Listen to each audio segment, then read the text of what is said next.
The hum of the engine was my only companion as I pulled into the driveway, headlights casting sharp shadows against the silent house. It was nearly midnight. Emily's car was in its usual spot, but the warmth I once associated with home felt replaced by a cold, indifferent shell. The house stood quiet, almost reproachful, as I stepped inside. The echoes of my own footsteps seemed louder than usual, like an accusation bouncing off the walls. This had become a pattern work trips that kept me away for weeks, only to return to a wife who had grown distant. Our conversations, once lively with jokes and shared memories, had become mere exchanges of practical information. Bills, errands, reminders about upcoming school events for our niece, or meetings with mutual friends we rarely saw anymore. But it was that day, the day I noticed the first clue, that shifted everything. The aroma hit me before I even put down my keys. Dark chocolate, sweet and heady, mingled with the unmistakable scent of wine. On the dining table sat a neatly wrapped box of desserts and an open bottle of red, half full, as if it had just been shared. My brow furrowed. I reached out, lifting the tag tied to the box. It read, "To special evenings, Luca." My stomach twisted. Luca, the name was familiar. Emily had mentioned the restaurant owner in passing, someone she and her friends raved about. They would gather there on weekends, she said, for a night of laughter and gourmet food. I didn't think much of it at first. She deserved her moments of relaxation. But standing there, I couldn't shake the uneasy weight pressing against my chest. She emerged from the hallway, startled when she saw me holding the tag. "You're back early," she said, a flash of something crossing her eyes before she composed herself. She glanced at the table, the casual smile forced. "I brought some treats from dinner with the girls." Her explanation was flawless, delivered with practiced ease. I nodded, forcing a smile, but inside, the doubt was a seed taking root. The days following that night were filled with subtle, gnawing observations. Emily's phone, once casually left on the kitchen counter, now seemed glued to her hand or tucked away in her purse. A few times, I heard her murmured conversations from behind the bedroom door, her voice low, laughter soft but unfamiliar. One evening, she walked past me in the hallway, the scent of a perfume I didn't recognize lingering behind her. I swallowed the questions building in my throat, telling myself it was paranoia.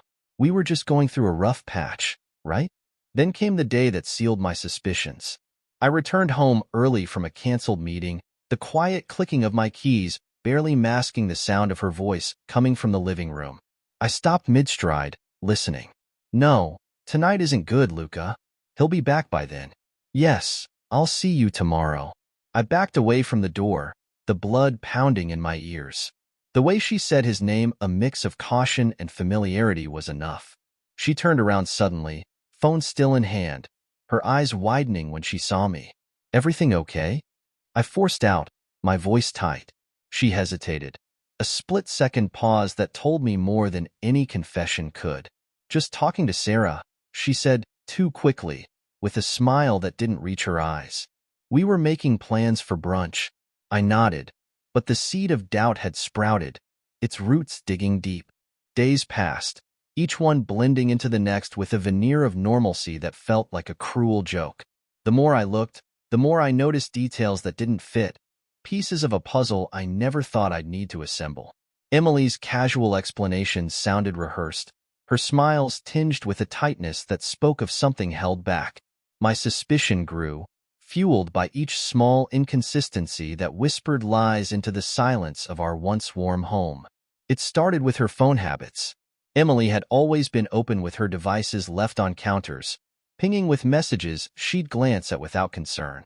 But now, the phone was always within reach, face down, silencing its notifications with a quick press when I entered the room.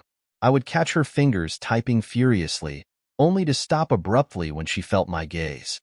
One evening, as we sat across from each other at the dinner table, the silence stretched between us like a taut rope. The clatter of my fork seemed loud, each bite an effort to keep my expression neutral. Emily pushed her food around, barely eating, eyes darting to the clock every few minutes. I couldn't help but ask, "Expecting something?" She glanced up, startled, and laughed a sound that felt rehearsed. Oh, just checking the time. I promised Sarah I'd call her tonight. Sarah again. The name had become a mask she wore to hide whatever she didn't want me to see. My chest tightened, and I nodded slowly, more for myself than her. Right. That makes sense. But it didn't. The shadow of doubt had long outgrown its seed, spreading through my thoughts like ivy on an old wall. I needed clarity, evidence that would confirm or refute what my gut already screamed. The turning point came one evening when I found myself alone in the house. Emily had left early, claiming a dinner with her friends that I knew was just another excuse. I paced the living room, my thoughts a tangled mess until my eyes fell on her purse, carelessly left on the armchair. The idea struck fast and sharp. I hesitated, my conscience warring with my need to know, but the battle was brief. I reached for the bag, fingers trembling as I unzipped it. At first, there was nothing unusual. Lipstick, keys, a folded receipt from a grocery store. But tucked deeper, in a hidden pocket, was a slip of paper with a name scrawled in handwriting I didn't recognize. Luca. The ink was smudged slightly, as if touched by anxious fingers. My pulse quickened as I unfolded it, my mind racing ahead to conclusions I wasn't ready for. The paper was plain, just a number beneath the name. I memorized it before tucking it back into her purse, zipping it shut as if it were a dangerous animal. The house felt smaller, suffocating as I leaned back and stared at the ceiling, the quiet pressing down on me. The next morning, I called in sick. Work would have been impossible with the storm in my head. Instead, I followed her. It felt surreal, like slipping into a role I never auditioned for, trailing her car at a distance as she made her way through the city streets. My heart thudded in sync with the soft rumble of the engine beneath me. I was half hoping to catch her in a lie, half terrified of what I might find. She drove to Luca's restaurant, parking at the side where deliveries were made. I pulled into a spot across the street, slumping low in my seat. My hands tightened on the steering wheel as I watched her step out, glancing around before heading through a side door. The neon closed sign mocked me from the window, a cruel reminder that this wasn't a friendly visit. Time stretched out, every minute filled with the thudding of my heart and the clammy sweat on my palms. After what felt like hours, she reappeared, her expression unreadable. She paused at the entrance, adjusting her hair, eyes sweeping the street as if to catch sight of someone or to make sure no one was watching. The way she stood there, almost preening before heading back to her car, set my teeth on edge. I didn't confront her that night. The words burned in my throat, but I swallowed them down, unable to face the half-truths I knew she'd offer. Instead, I waited, gathering the fragments of my trust that she had unknowingly shattered. The days that followed were a test of endurance. I watched her more closely, noting the moments when she'd smile at a text she didn't share, or how she'd slip out to run errands that took twice as long as they should. I combed through bank statements, finding charges at Luca's restaurant that she passed off as lunches with the girls, but always matched the days she stayed out late. One evening, my patience snapped. She came home, a box of desserts in her hands, a smile that didn't quite reach her eyes. Luca gave these to me leftovers from a special event, she said, setting them on the counter. I watched her, my silence a question. Her eyes flicked to mine, searching for something, maybe reassurance. But all I could manage was a nod, the bitter taste of doubt making it hard to speak. Is something wrong, Nick? She asked finally, her voice softer than I'd heard in weeks.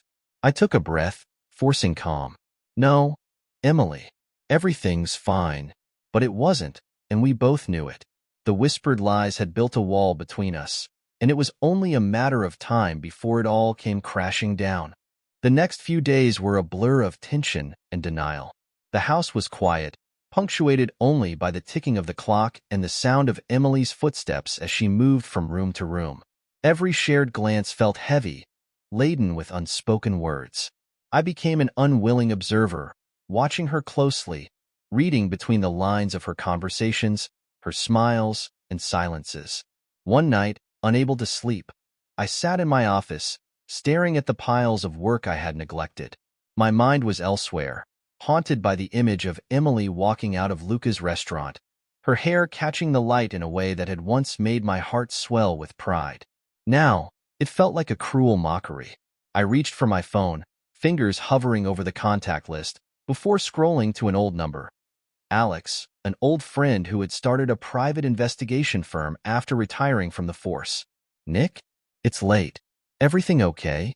His voice was familiar, tinged with concern. No, not really, I admitted, the words spilling out like a confession. I need your help. It's personal. Alex didn't ask questions. He didn't need to. I'll meet you tomorrow. Usual spot. The cafe was nearly empty when we sat down the next morning, the air thick with the aroma of coffee and the murmur of distant conversations. Alex listened as I recounted everything: the late-night conversations, the dinners, the slip of paper in her purse, the suspicious charges. His eyes narrowed, the look of a professional considering his next steps. Nick, if there's something here, I'll find it, he said, sliding a notebook into his pocket. But you need to be sure you're ready for whatever I uncover. I nodded, the weight in my chest making it hard to breathe. I have to know, Alex. I can't live like this. The days stretched into a week, each one longer than the last. Emily's behavior didn't change.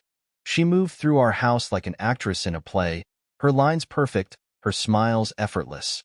But I could see the cracks: the way she hesitated before responding, the moments when her gaze drifted out the window, lost in thoughts she wouldn't share. Then, one evening, Alex called. His voice was low, cautious. Nick, we need to meet. We met in a quiet park, the darkness closing in around us as the last rays of daylight faded.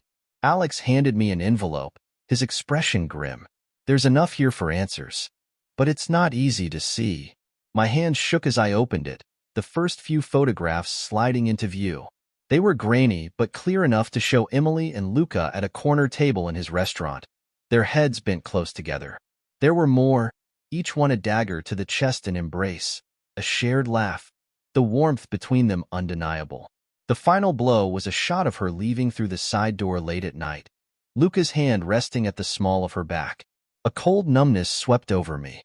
I had suspected, even known, deep down, but seeing it confirmed in front of me turned the suspicion into a reality I couldn't escape. I pressed my fingers to my temples, trying to stop the room from spinning. Alex put a hand on my shoulder, a gesture that was both grounding and suffocating. It's not just dinner meetings, Nick. She's been there after hours, more than once, he said softly, as if trying to cushion the blow. I looked away, the crumpled envelope slipping from my grasp. The park seemed quieter, the rustle of leaves mocking in its tranquility.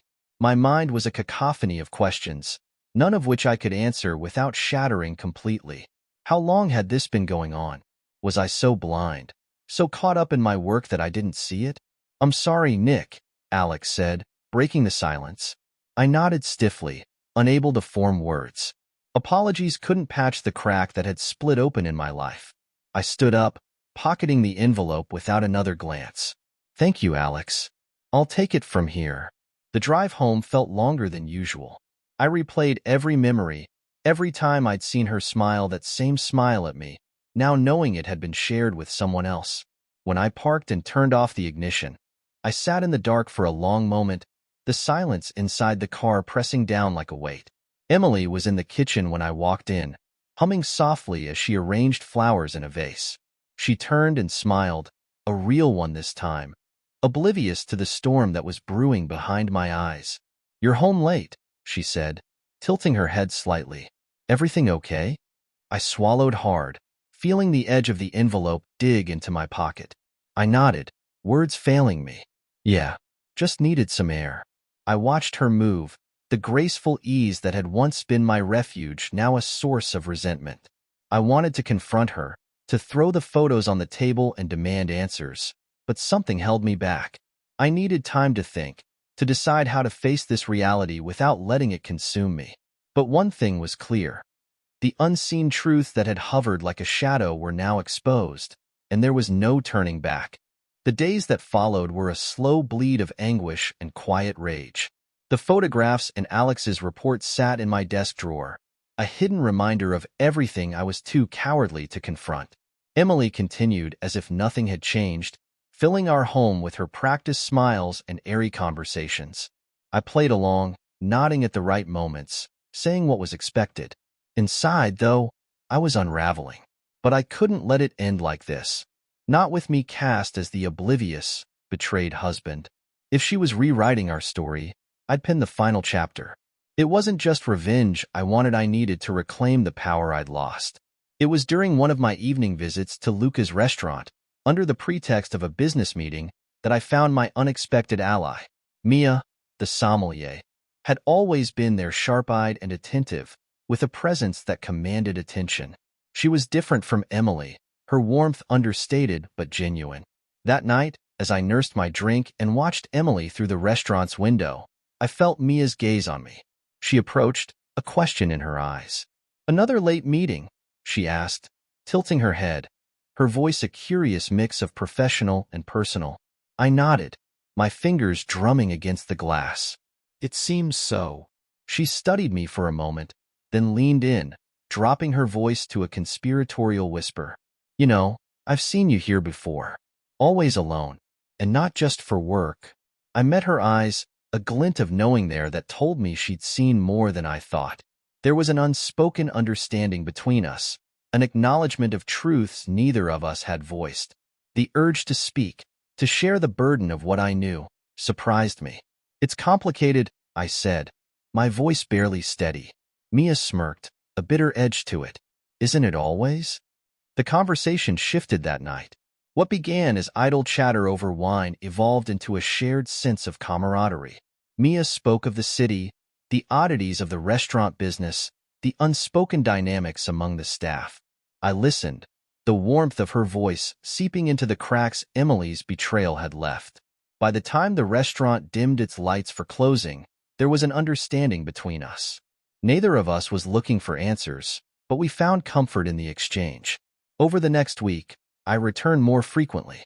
The meetings with Mia became an unspoken ritual, a sanctuary where I didn't have to pretend.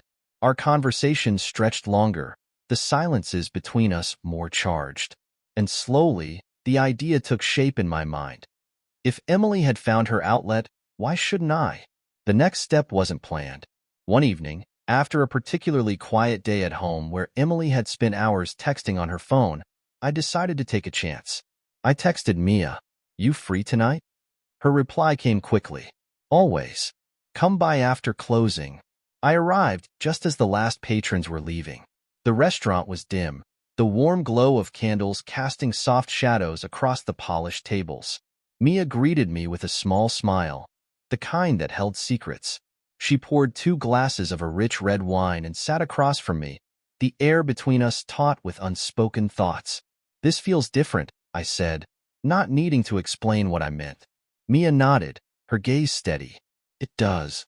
I don't remember who made the first move, whether it was the brush of her hand against mine, or the way we leaned closer, the space between us shrinking until it disappeared altogether. What I do remember is the rush of feeling something again, desire, defiance, the thrill of stepping over a line I'd only ever watched others cross. It wasn't just about Emily anymore. It was about reclaiming the parts of me that her betrayal had dulled.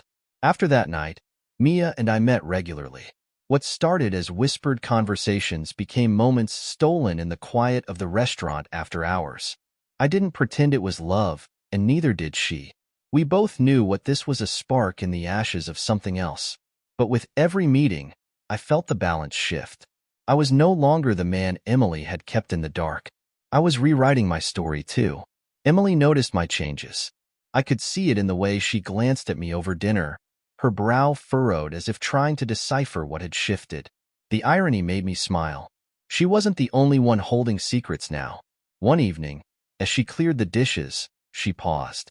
"You seem different lately," she said, her voice laced with curiosity. "Do I?" I replied, keeping my tone light. "Maybe I'm just catching up to where we should be." She tilted her head, searching my face for answers I wouldn't give. I walked past her, resisting the urge to glance back. It felt good to be the one holding the cards, even if only for a moment. The plan was no longer just a thought. It was in motion, each piece moving in a dance of deception and discovery. And as I sat with Mia late one night, her laughter echoing in the quiet. I realized this was only the beginning. The first time Emily confronted me with suspicion in her eyes, it caught me off guard. It was subtle, just a fleeting glance across the breakfast table as she stirred her coffee, her gaze holding a flicker of something I couldn't quite place: doubt, curiosity, or maybe recognition. I matched her look with practiced ease, my heart thudding beneath the calm surface I had learned to maintain. This was the new normal, a tangled dance of lies neither of us seemed eager to end. I found myself anticipating the moments with Mia more than I cared to admit. Each meeting at Luca's after closing was a reckless gamble that invigorated me. Our connection had evolved beyond revenge, becoming an unspoken agreement between two people craving the freedom to be seen and known outside the suffocating roles life had cast for us. One night, after an evening at the restaurant, Mia and I lingered longer than usual. The shadows seemed deeper, the space quieter, as if the world was holding its breath. She leaned against the bar, her dark eyes searching mine. "What happens now, Nick?" she asked, her voice a whisper, laced with caution and longing. "I don't know," I admitted, the truth sharp on my tongue. "But I can't stop." She nodded, a sad smile curving her lips. It was dangerous, this thing we were nurturing, but neither of us spoke the words that would end it. Instead, we let the silence stretch, filled only by the subtle sound of our breathing and the faint clinking of glasses being tidied in the kitchen behind us. That night, as we slipped out the side door together, I felt a chill that had nothing to do with the wind. Headlights swept over us, bathing the alley in sudden, harsh light. I froze, the pounding of my heart almost deafening. Mia stiffened beside me, her fingers gripping my arm. Emily's car sat idling at the curb, her silhouette barely visible through the windshield. My breath caught as she stepped out, the quiet click of her heels on the pavement slicing through the air. For a moment, the world narrowed to just the three of us, locked in a tableau of betrayal and disbelief. "Nick?" Her voice trembled, a mix of anger and something more fragile: hurt, perhaps, or fear. I couldn't tell. "Emily." I forced her name out, steady and resigned, the facade of ignorance shattering between us. The alley seemed smaller, the walls pressing in as she took a step closer, eyes flicking between me and Mia. "So this is where you've been," she said, more statement than question. Her gaze shifted to Mia, who stood still, expression unreadable. I could see the questions forming behind Emily's eyes, the pieces clicking into place.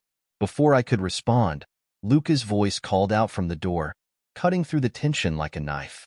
He stood in the threshold, surprise and guilt playing across his features. His presence answered questions I hadn't asked but suspected. Emily's reaction, a quick look, something unspoken exchanged, confirmed it. The silence stretched, heavy with the weight of our choices.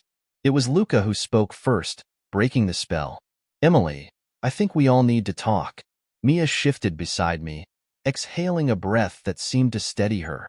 I felt her fingers brush mine, a silent signal of solidarity. Emily's jaw tightened, her eyes glistening in the dim light. "No," she said, her voice breaking slightly. "There's nothing left to say." For a heartbeat, nobody moved. Then she turned on her heel, the sharp sound of her footsteps echoing as she walked away. Luca watched her go, the expression on his face betraying something that looked almost like regret. Mia's hand found mine again, a quiet anchor amid the chaos. I swallowed hard, the reality of the moment searing into me. We had reached the tipping point, where pretense was no longer enough to hold the facade. The rest of the night passed in a blur. Back at home, the silence was suffocating. Emily's car was gone, and the darkened house felt colder than ever. I stood in the entryway, staring at the photographs on the wall, smiling faces caught in happier times, moments that now felt like a cruel joke. I heard the soft chime of a text and glanced at my phone. It was from Mia. "Are you okay?" I stared at the screen, the glow casting sharp shadows on my face. Was I okay? I didn't know anymore. My thumb hovered over the keypad before I typed back. "Not sure, but thank you." The next few days were marked by a tense quiet. Emily returned, moving through the house with an air of detachment. She avoided my eyes, speaking only when necessary, each word a carefully chosen weapon or shield. There was no confrontation, no dramatic showdown, just the heavy reality that we were living in the aftermath. One evening, she finally broke the silence. "Why, Nick?" she asked, her voice low, devoid of the sharpness I expected. I looked at her, taking in the exhaustion etched into her features. She was no longer the confident, guarded woman I had shared my life with. She was someone worn down by choices and consequences. "Why did you?" I countered, the bitterness slipping out before I could stop it. She flinched, eyes hardening. "Luca was never supposed to mean anything. It was an escape. So was Mia," I admitted, the words falling between us like stones. We stood there, two people on opposite sides of a chasm we had created. The flames of deception had consumed the trust we once had, leaving only embers of what we used to be. The house felt different that evening, the air heavy with anticipation, as if it too waited for the inevitable. The silence was shattered only by the faint hum of traffic outside and the occasional creak of floorboards, protesting beneath our restless movements. Emily had returned from work, her eyes weary but guarded, and I was ready. We couldn't keep skirting the truth. It was time for confrontation. She entered the living room, pausing when she saw me standing by the window, hands stuffed into my pockets to stop them from trembling. The golden glow of the lamps cast long, slanted shadows, splitting the room into shards of light and dark. Fitting, I thought, for what this conversation would be. "Nick, we need to talk," she said finally, the words as brittle as dried leaves. I nodded, turning to face her. "Yes, we do." For a moment, neither of us spoke, the silence roaring between us. Emily glanced at the photograph on the mantel our wedding day, her smile bright, mine hopeful. The sight of it stung, a painful reminder of promises that now felt hollow. "When did it start?" I asked, my voice steady despite the storm inside me. Her eyes dropped to the floor, fingers tightening around the edge of the armchair. "A few months ago," she whispered. "After one of your business trips." I took a deep breath, willing myself to stay composed. The hurt was suffocating, but I wouldn't give her the satisfaction of seeing me break. "And Luca?" Emily flinched at the name. "It wasn't supposed to be serious. It was just—" She paused, searching for the right word, as if there were one that could make this better. "It was a way to feel alive again." The room seemed to contract around us. I forced myself to meet her gaze, finding no anger there, just exhaustion. "You could have talked to me," I said, each word feeling like a stone dragged from my chest. "Instead, you chose him." "And what about you, Nick?" she snapped suddenly, eyes sparking with something fierce. "Don't pretend you're the victim here. I saw you with her Mia. Was she just a way to feel alive too?" I hesitated, the truth poised on the edge of my tongue. "At first, yes," I admitted, but it turned into something more. The silence that followed was worse than shouting.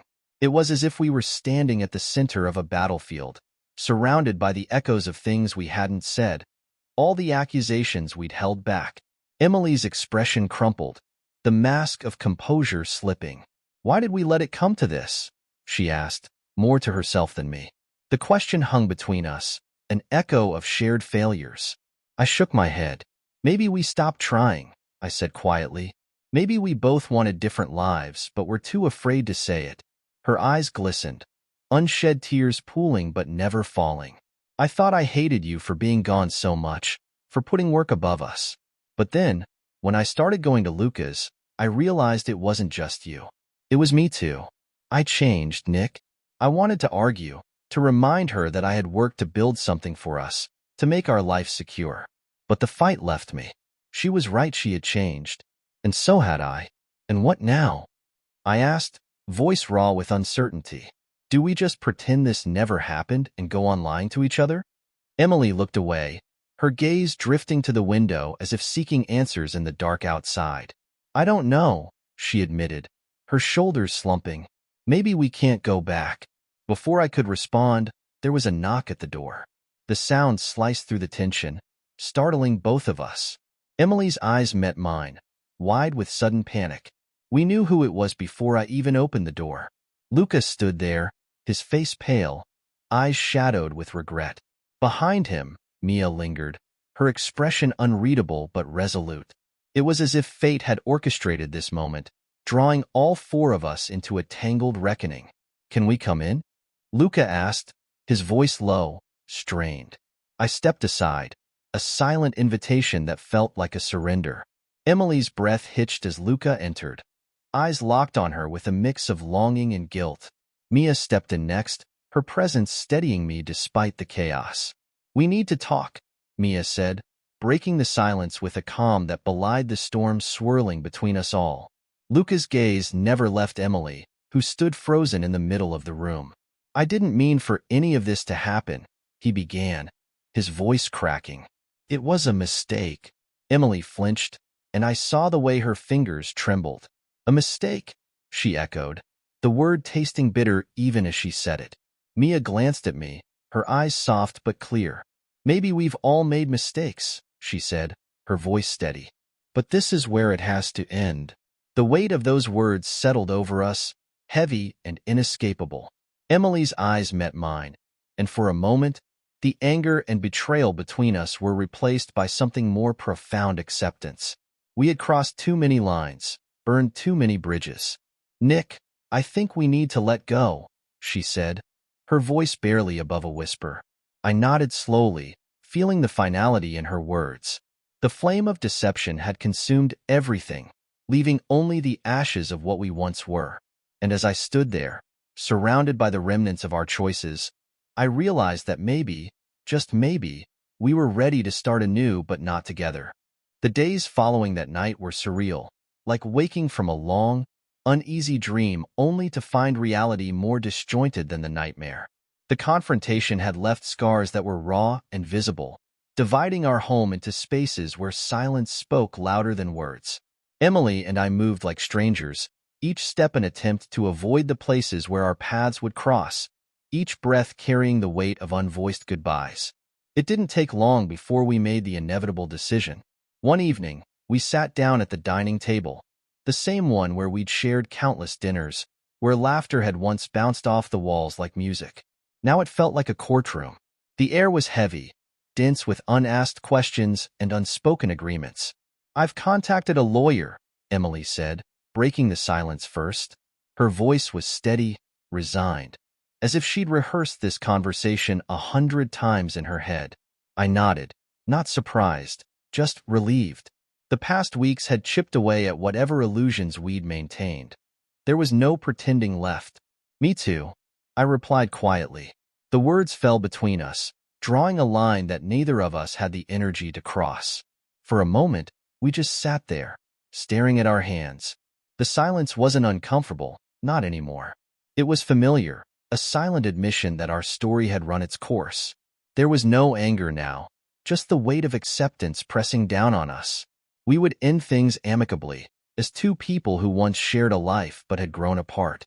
The weeks that followed were a flurry of meetings, paperwork, and awkward exchanges of shared possessions. Friends and family learned of our separation, their surprise morphing into subdued sympathy. I stopped explaining myself after the first few conversations. The story was too tangled to fit neatly into words, and the truth was ours alone to bear. Mia reached out cautiously, as if testing the waters after a storm. We met in quiet cafes and parks where the world didn't intrude, our conversations full of unspoken agreements and tentative hopes. What had begun as a reckless escape now stood at the edge of becoming something more. I didn't rush it. The wounds were still too fresh, too deep. But when we talked, it wasn't about what had broken us, but what might still be whole. "Do you regret it?" she asked me one afternoon as we sat on a bench overlooking the river. The water shimmered in the late sunlight, casting fleeting reflections across our faces. "Parts of it, yes," I admitted. "But not all of it." I met her gaze, letting her see the truth in my eyes. Some things needed to end for others to begin. Mia nodded, a small, understanding smile curving her lips. We didn't speak for a while after that, content to let the breeze fill the silence. Emily and I finalized the divorce without drama. We signed the papers in a sterile office, where a clock ticked on the wall, marking time that no longer belonged to us. She glanced at me as she slid her signature across the final line, eyes softened by a mix of regret and relief. "Take care, Nick," she said, her voice wavering just slightly. "You too, Emily." And that was it. No grand goodbye, no sudden rush of words to undo what had been done. Just two people letting go.